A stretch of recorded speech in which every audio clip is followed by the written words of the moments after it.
Genocide, intimidation, abuse of power, and terror are the order of the day in Sierra Leone. Daily Sierra Leone citizens are faced with the horrors of being beaten, threatened, falsely accused, imprisoned, and even killed. Strong arm tactics are imposed, resulting in national disunity, unrest, and further driving the people into an impoverished state and severe hunger. Good evening. My name is Atilda Conteh, the daughter of Palo Conteh. Some of you may have heard of the current situation pertaining to my father and the government of Sierra Leone. On March the 22nd, 2020, my father was detained, arrested, and subsequently sent to prison by the Sierra Leone government.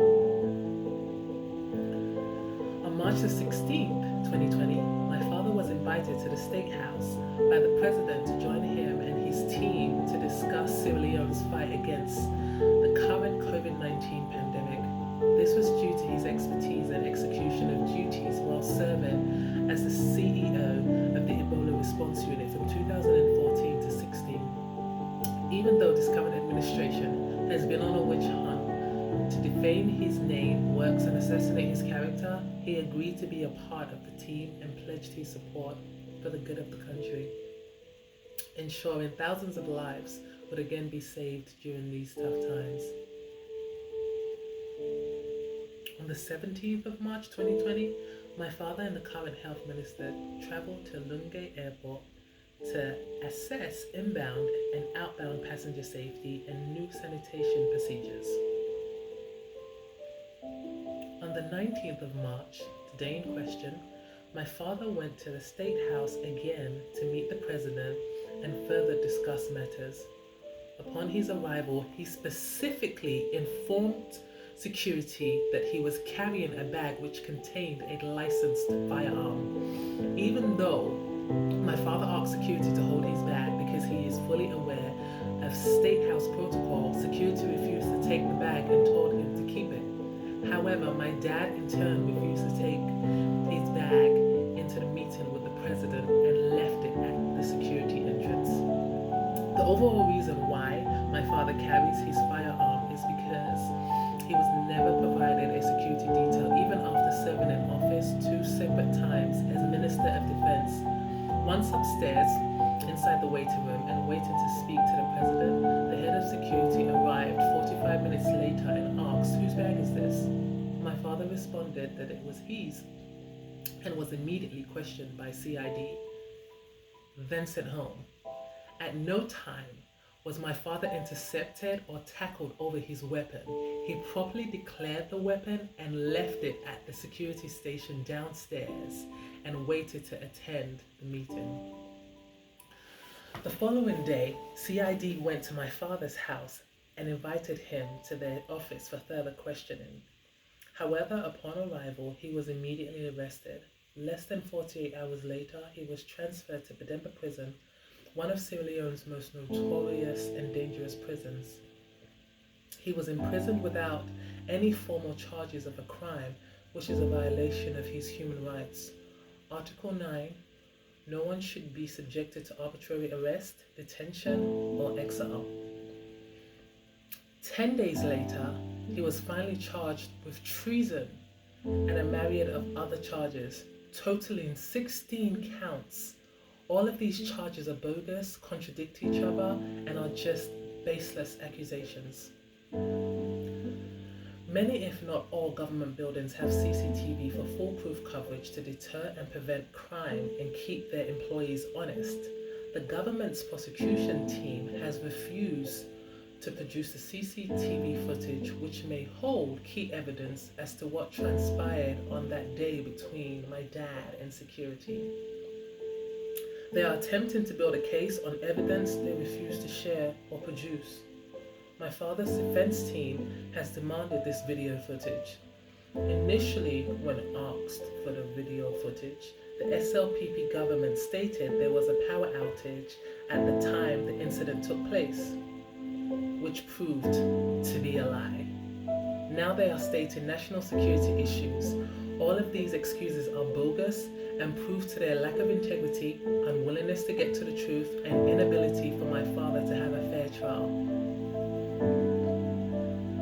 For the past month, my father has been in solitary confinement, being denied access to clothing, books, proper food, all common facilities, and denied family visitation. The toilet in his cell continuously backs up and overflows with his own feces and sewage from the prison.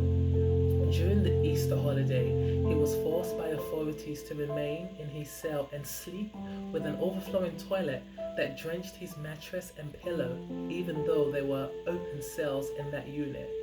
This is another violation of his human rights. Article 15, freedom from torture, cruel, inhumane, or degrading treatment or punishment. My father has sacrificed and served the great country of Sierra Leone that he loves faithfully for over 25 years. He was in the Sierra Leone Army from 1976 to 1992 and obtained the rank of Major. He later served as Minister of Defense for Sierra Leone in 2007 to 2014 under the APC government, then went on to be the CEO of the Ebola Response Unit, Ebola ZAR, from 2014 to 16. He later was appointed as Minister of Internal Affairs in 2016 and once again Minister of Defense until the elections in 2018. So as you can see, my father's arrest is highly political. This is the second time in the past 15 months that the government has arrested and detained my father for no just cause, but only to harass, degrade, embarrass, and inconvenience him in an attempt to intimidate him and his political party. My father graciously agreed to work with this administration to instill some sense of harmony and initiate a bipartisan effort.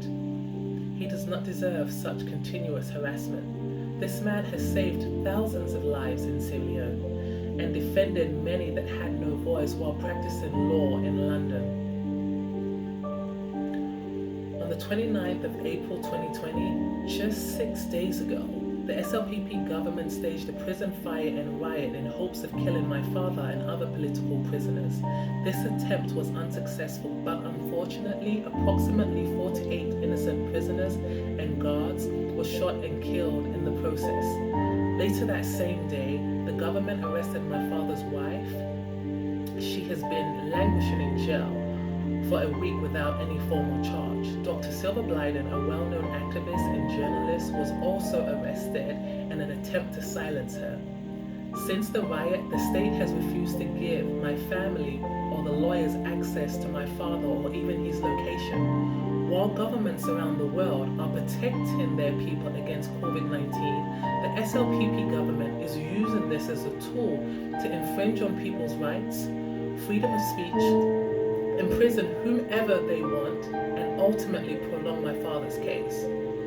My father is my superhero and a hero to many.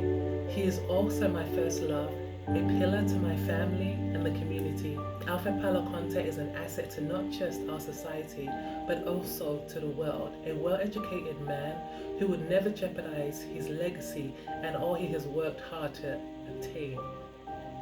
We are calling for the immediate release of Palo Conteh, Savi Sano, Prince Hughes, Isata Sankor, and finally Dr. Silver Blyden. Please go on change.org, type Palo Conteh, then sign and share the petition. In the words of Martin Luther King, injustice anywhere is a threat to justice everywhere. Whatever affects one directly affects all indirectly. Thank you, and stay safe.